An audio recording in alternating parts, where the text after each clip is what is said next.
Vijayawada university మంచి భవిష్యత్తు కోసం తెలుగు విద్యార్థులు ఇష్టపడే యూనివర్సిటీ. కాల్ 9059052378 9059052379. సార్, ఇప్పుడు అంతమంది ముష్కరులు వచ్చారు, పహల్గామ్ లో దాడికి దిగారు అని అంటే అక్కడ స్థానికుల సహకారం కూడా ఉంటుంది. ఆ టైంలో అక్కడ ఎలాంటి స్ట్రాటజీ అవలంబించాలి? ఎంతసేపు మనం అక్కడ పాకిస్తాన్ లోనో లష్కర్-ఏ తోయిబానో మిలిటెంట్లు వీళ్ళ మీద మనం ఫోకస్ పెడుతున్నాము, ఇక్కడ ఉన్నటువంటి వాళ్ళని ఎలా సెట్ చేయాల్సినటువంటి అవసరం ఉందంటారు సార్? ఇది మనం కొత్తగా చెప్పాల్సిన అవసరం లేదు కవిత, అక్కడ చేస్తున్నారు. ఇప్పుడు మనం పోలీసులు బాగా తిడతాం, నిఘా విభాగాన్ని తిడతాం, కానీ వాళ్ళు చేస్తున్న పనిని మనం గమనించాం. ఉదాహరణకి కొంచెం దూరం వెళదాం. తెలుగునాట గతంలో ఈ పీడబ్ల్యూజీ పీపుల్స్ పార్కుల ప్రభావం ఉంది. ఎలా అంతమైంది? మన మాటల వల్ల కాదుగా. పోలీస్ యంత్రాంగం, నిఘా విభాగాలు, ప్రభుత్వంలో వివిధ శాఖలు కలిసి సమన్వయం చేసినాయి కాబట్టి, అలాగే జాతీయ స్థాయి ప్రభుత్వం, రాష్ట్ర ప్రభుత్వం సమన్వయం వ్యవహరించినాయి కాబట్టి దాన్ని ఆ ప్రమాదం తొలగించగలిగారు. ఇంకా ఇతర రాష్ట్రాల్లో ఉన్నది, ఛత్తీస్గఢ్లో ఇంకా ఉన్నది. కాలక్రమేణా మన నుంచి వాళ్ళు నేర్చుకోవాలి, వాళ్ళ నుంచి మనం నేర్చుకోవాలి. అట్లాగే పంజాబ్లో గతంలో ఉగ్రవాదాన్ని చూసాం. మరి కొన్ని సందర్భాల్లో కఠినంగా వ్యవహరించాలి, కొన్ని సందర్భాల్లో ఉదారంగా వ్యవహరించాలి. మనం ఉగ్రవాదులమే తీవ్ర చర్యలు తీసుకుంటేనే సమాజాన్ని దూరం చేసుకోకుండా ఉండాలి. ఆ ప్రయోగాలు జరిగినాయి కాబట్టి చాలా నష్టం జరిగింది. ఒక ప్రధానమంత్రిని కోల్పోయాము మనం. ప్రధానమంత్రి పదవిలో ఉన్న ప్రధాని ఇందిరాగాంధీ గారిని 44లో అక్టోబర్ 31న కోల్పోయినాము. ఆ తర్వాత ఒక ముఖ్యమంత్రి బియాన్ సింగ్ని కోల్పోయినాము. అక్కడ కొన్ని సందర్భాల్లో ఎన్నికల్లో 5-10% మంది ఓట్లు వేశారు రాష్ట్రం మొత్తంలో, అయినా కూడా మనం నిబ్బరంగా నిలబడ్డాము. దీర్ఘకాలంలో పంజాబ్లో ఉగ్రవాదం తొలగిపోయింది. అలాగే కాశ్మీర్లో కూడా. అంచేత ఒకటి స్వల్పకాలిక వ్యూహము, టెర్రరిజాన్ని అంతం చేసే వ్యూహం ఒకటి. 2 దీర్ఘకాలికంగా సమాజం మొత్తాన్ని భారత జీవన స్రవంతిలో భాగం అన్న విషయాన్ని గుర్తు చేస్తూ వారి భాగస్వామ్యాన్ని ఇస్తూ టెర్రరిజాన్ని వాళ్ళు ఎదుర్కొని ఏర్పాటు చేయడం 2 రోజులు. రెంటిని కలపాలి. ఆ ప్రయత్నం జరుగుతుంది. మనం కొత్తగా వాళ్ళకి ఉపన్యాసాలు ఇవ్వనక్కర్లేదు. ఆ ప్రయత్నం జరుగుతోంది ఈ దేశంలో. అది ఖచ్చితంగా దీర్ఘకాలంలో ఫలితాలను ఇస్తుంది. కానీ మధ్యలో ఒడిదుడుకులు తప్పదు. ఎందుకంటే ఈ టెర్రరిస్టులుగా పాత్ర పోయినట్టయితే లష్కర్-ఏ తోయిబాని మరొకటి నాయకత్వంగా వాళ్ళ ఎవరు చూస్తారు? వాళ్ళ గురించి మీరు నేను ఎందుకు మాట్లాడుకుంటున్నావు? ఆ దుర్మార్గులు చేసిన దుశ్చర్య వల్ల మాట్లాడుకుంటున్నాం. కాబట్టి వాళ్ళ ఉనికే ఇలాంటి చర్యల మీద ఆధారపడినప్పుడు కొన్ని చోట్ల ఇలాంటివి జరుగుతుంటాయి. కాబట్టి ఇలాంటి చర్యలు ఉన్నప్పుడు 2 రకాలుగా మనం ఉంచుకోవాలి. ఒకటి, టెర్రరిజం పెరుగుతోంది అనడానికి సంకేతం కొన్ని చోట్ల. మరికొన్ని సందర్భాల్లో అంతరిస్తున్న సమయంలో, బలహీన క్షీణం అవుతున్న సమయంలో ఒక్కసారి ఆరిపోతున్న కొవ్వొత్తి వెలుగుతుంది. అలా మళ్ళీ మేము ఉన్నామని చూపెట్టడం కోసం ప్రయత్నం. ఆల్-ఖైదా ఉంది, అటపాదలపై ప్రయత్నాలు చేస్తూ ఉంటుంది. ఐసిస్ ఉన్నది, అటపాదలపై ప్రయత్నాలు చేస్తుంది. కానీ ఐసిస్ కానీ ఆల్-ఖైదా కానీ గతంలో ఉన్నట్టుగా బలంగా లేవు. కానీ అంత మాత్రం చేత ఎక్కడ ఏ రకంగానూ కూడా ఉగ్రవాద చర్యలకు పాల్పడే అవకాశం లేదనుకోవటం పొరపాటు అవుతుంది. మనం కూడా అట్లాగా ఒక్కసారిగా మనం బెంబేలెత్తిపోయి బాబు మన దేశం మీద దండెత్తేస్తున్నారు, వాళ్ళు జయిస్తున్నారు, మనం ఓడిపోతున్నాం అన్న భావం అనవసరం. ఖచ్చితంగా గత 5-10 ఏళ్ళ కాలాలను చూసినట్టయితే ఉగ్రవాద చర్యలు తగ్గినాయి.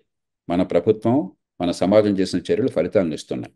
కానీ ఇది పూర్తి ఫలితాలను ఒక్కరోజు ఓపికగా మనం ఫైట్ చేయాలి. చాలా సంకల్ప బలంతో చేయాలి. పార్టీలు పక్షపాతాలు పక్కన పెట్టి ఒక యుద్ధంలో ఎలాగైతే అన్ని పార్టీలు కలిసిపోతాయో, దేశమంతా ఏకకంఠంతో మాట్లాడుతుందో, ఇప్పుడు ఆ రకంగా వ్యవహరించాలి.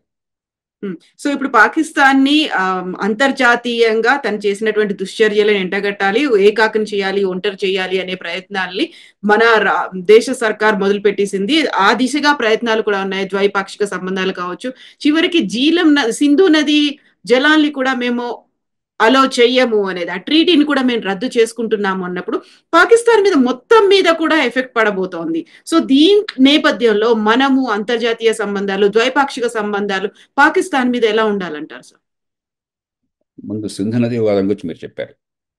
సింధు నది విషయంలో పాకిస్తాన్, భారత్ చాలా సమన్వయంతో ఒక సమస్యను చాలా చక్కగా పరిష్కరించుకున్నాయి. మనం సింధు నది మీరు చూసినట్టయితే సింధుకి 5 ఉపనదులు ఉన్నాయి: ఝేలం, చెనాబ్, రావి, బియాస్, సట్లెజ్. దానిలో రావి, బియాస్, సట్లెజ్ 3 భారతదేశానికి నీళ్ళనిస్తాయి. ముఖ్యంగా బియాస్, సట్లెజ్ ఎక్కువగా. ఝేలం, చెనాబ్, రావి చాలా మేరకు పాకిస్తాన్కి మాత్రమే వర్తిస్తుంది, మనకు పెద్దగా వర్తించదు.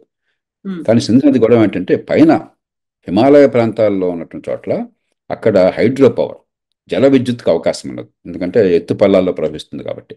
అందుకని మనం హైడ్రో పవర్ డ్యామ్ నిర్మాణం చేసుకున్నాం. అలాంటి డ్యాములు ఎత్తు ఉంటుంది కానీ పెద్దగా నీరు ఎక్కువగా నిల్వ చేయవు.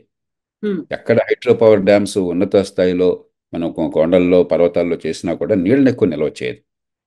కాబట్టి ఎప్పుడు నీళ్లు వదలాలి, ఎంత మేర నిల్వ చేయాలి, ఈ విషయంలో ఒక ఒప్పందాన్ని చేసుకుంటూ ఆ సింధు నది ఒప్పందంలో ప్రపంచ బ్యాంక్ కట్టబెట్టాం మధ్యవర్తిత్వాన్ని.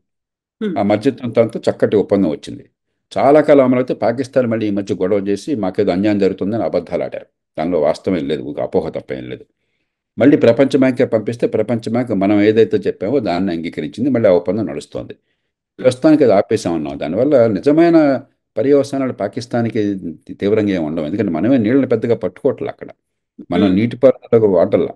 మనం మనం వ్యవసాయానికి కానీ, ఆహ్, సాగునీటికి కానీ, ఇతర అవసరాలకు కానీ వాడటంలా. కేవలం కొద్దిపాటి నీటిని పైన జల విద్యుత్ ప్రాజెక్ట్ కోసం తాత్కాలికంగా పట్టడం జరుగుతుంది. అది ఒకసారి నిండిపోయిన తర్వాత నీళ్ళు అలాగా ఫ్లో అవుతుంటాయి. హ్మ్. ఓకే. కాబట్టి ఇది ఒక సింబాలిక్ జెస్చర్ ఇది. ఇదేమి పాకిస్తాన్‌ని దెబ్బతీయాలని, పాకిస్తాన్ సమాజాన్ని దెబ్బతీయాలి, పాకిస్తాన్‌లో వ్యవసాయం నాశనం కావాలని మనం కోరుకోవట్లా. పాకిస్తాన్ సమాజాన్ని మనం ఆకట్టుకోవాలి.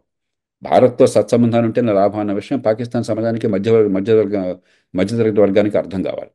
కాబట్టి మన పాకిస్తాన్ మీద మనకి విద్వేషం చూపెడితే ప్రమాదకరం. పాకిస్తాన్ ప్రభుత్వంలో ఉన్న శక్తులు, పాకిస్తాన్ ఇంటర్ సర్వీస్ ఇంటెలిజెన్స్, ఉగ్రవాదాన్ని గుర్తించే శక్తులకి మనం బలంగా సంకేతాన్ని ఇవ్వాలి కానీ, పాకిస్తాన్ సమాజానికి వ్యతిరేకంగా అన్నట్టయితే దానివల్ల వాళ్ళు నష్టపోవచ్చు కానీ మనకు కూడా నష్టం.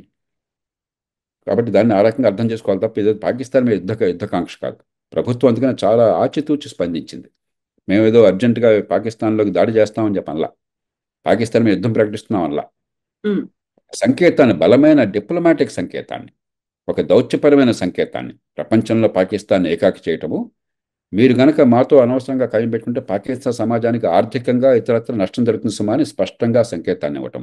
ఆ ప్రయత్నాన్ని సరిగ్గా అర్థవంతంగా చేశారు. దాన్ని మనం పూర్తిగా మద్దతు ఇవ్వాలి. ఖచ్చితంగా ఉగ్రవాద విషయంలో ఎక్కడ సాక్ష్యాలు ఉన్నాయో బయటపెట్టి అంతర్జాతీయ సమాజం ఆంక్షలకి పాకిస్తాన్ మీద ఉండేట్టు చేయాలి. ఎందుకంటే పాకిస్తాన్ ఆర్థికంగా చాలా బలహీనంగా ఉంది. హ్మ్. ఇవాళ పాకిస్తాన్ చాలా దారుణ స్థితిలో ఉంది. 15-20 ఏళ్ల క్రితం మనకంటే తలసరి ఆదాయం ఎక్కువ ఉన్న దేశం ఇవాళ మనలో సగం కూడా లేదు. పరిస్థితి చాలా క్షీణంగా ఉంది. ఐఎంఎఫ్ రుణం ఇవ్వకపోతే పాకిస్తాన్ మూలపడిపోతుంది, దివాలా హ్మ్. తీస్తుంది. ఆ హ్మ్. పరిస్థితిలో ఉంది కాబట్టి దాన్ని ఉపయోగించుకొని ఈ సాక్ష్యాలు బయటపెట్టి వాళ్ళని ఆర్థికంగా ఒత్తిడి తీసుకురావాలి. పాకిస్తాన్ సమాజానికి బలమైన సంకేతాన్ని ఇవ్వాలి. మేము మీకు శత్రువులం కాదు, కానీ మీకు మీరే శత్రువులైతే మీ వాళ్ళతో మీ కళ్ళు పొడుచుకుంటున్నారని చెప్పని.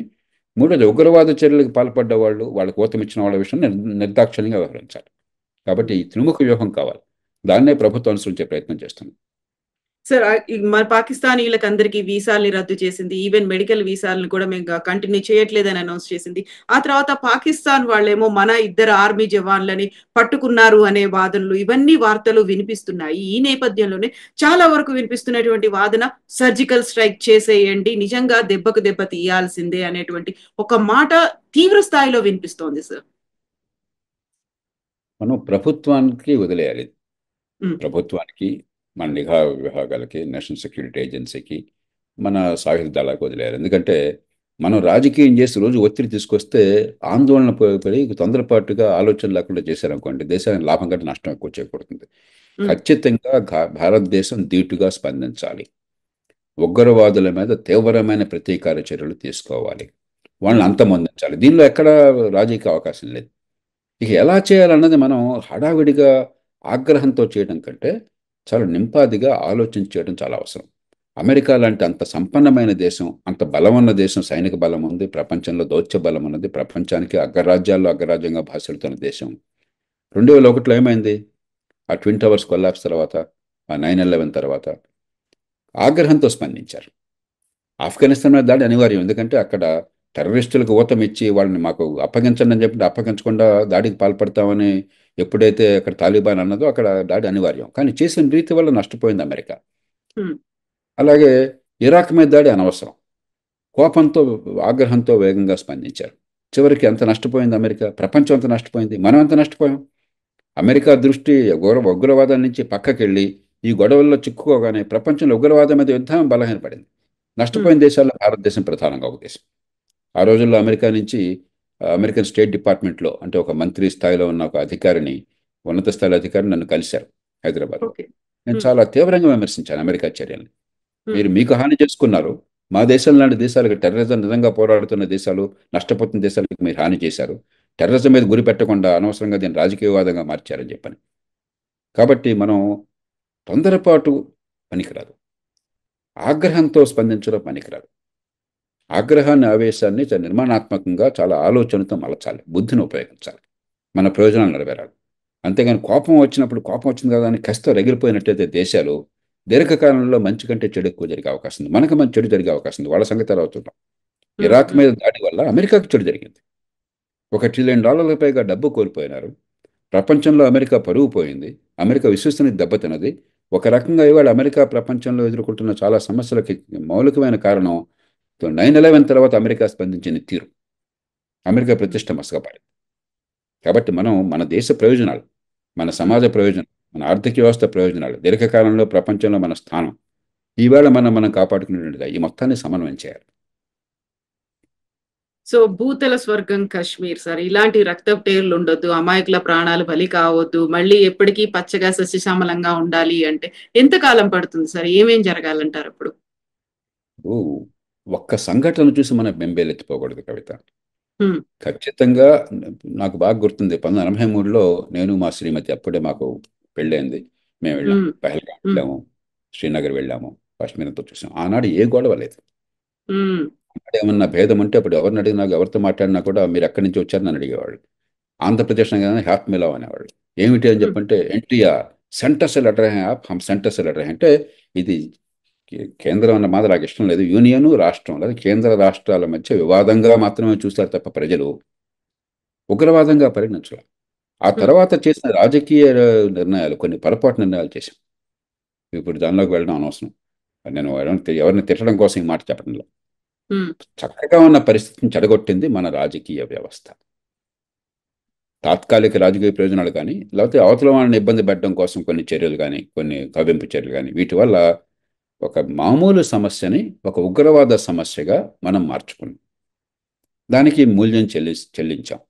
చాలా మేరకు పరిస్థితి ఎదురుపడుతుంది. 370 రద్దు చేశారు, చాలా మంచిది. కాశ్మీర్కి ఒక బలమైన సంకేతాన్ని ఇచ్చాం. ఇక్కడి నుంచి అక్కడికి వలసలు సాధ్యమైనాయి. దేశంలో ఎవరెక్కడైనా నివసించవచ్చు. కాశ్మీర్లో కూడా అవకాశం వచ్చింది. అంతకుమించి అక్కడ ఆస్తులు కొనుక్కోవడం కానీ, పెట్టుబడులు పెట్టడం, అక్కడ ఉపాధి కల్పన, ఆర్థిక అభివృద్ధి, ఇవన్నీ సాధ్యమవుతున్నాయి. కాబట్టి పరిస్థితి మెరుగుపడుతుంది. కొన్నాళ్ల క్రితం, 5-6 ఏళ్ల క్రితం, 10 ఏళ్ల క్రితం అక్కడ కాశ్మీర్కి వెళ్ళాలంటే మనుషులు తడిచిపోయేవాళ్ళు. టూరిస్టులు కూడా వెళ్ళేవాళ్ళు కాదు. అలాగే అక్కడ 26 జనవరిని కానీ, 17 ఆగస్టుని కానీ అక్కడ భారతీయ జెండా ఎగరేయాలని చెప్పంటే శ్రీనగర్లో కూడా చాలా అసాధ్యమయ్యేది. ఇవాళ అవన్నీ మారిపోయినాయి. కానీ అడపాదడపై సంఘటనలు జరుగుతాయి. కాబట్టి ఆరిపోయే కొవ్వొత్తి కొన్ని సందర్భాలు వెలుగుతూ కనిపిస్తుంది. దానికి బెంబేలెత్తకూడదు. కఠిన చర్యలు తీసుకుంటూనే కాశ్మీర్ పరిస్థితి కుదిరపడుతోంది. కాబట్టి ఆ మౌలికమైన దీర్ఘకాల విధానం ఉంది. వలసల్ని ప్రోత్సహించడము, అక్కడ పెట్టుబడులను ప్రోత్సహించడము, ఉపాధి కల్పనని పెంచడము, టూరిజాన్ని ప్రోత్సహించడము కాశ్మీర్ ప్రజలకు మంచిది, కాశ్మీర్ ఆర్థిక వ్యవస్థకు మంచిది, కాశ్మీర్ యువతకు మంచిది. ఈ దీర్ఘకాలం దాన్ని కొనసాగించాలి. ఈ గంగారులో పడి దాన్ని ఆపేసామనుకోండి, మనం మే విన్ ద బ్యాటిల్, కానీ వాళ్ళ యుద్ధాన్ని నష్టపోతుంటాం.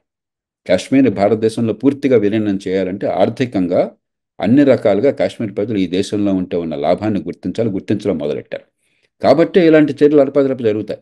మళ్ళీ ప్రజల మనసుని విరిచేయడానికి, ప్రజల దృష్టిని మళ్లించడానికి, ఆర్థిక అభివృద్ధి మా పిల్లల భవిష్యత్తు కంటే మన మతమో లేకపోతే మన వర్గమో ఇంకో పిచ్చో ప్రవేశపెట్టడం కోసం, ఉన్మాద చర్యలు ప్రవేశపెట్టడం కోసం చెప్పి ఈ ప్రయత్నాలు చేస్తారు.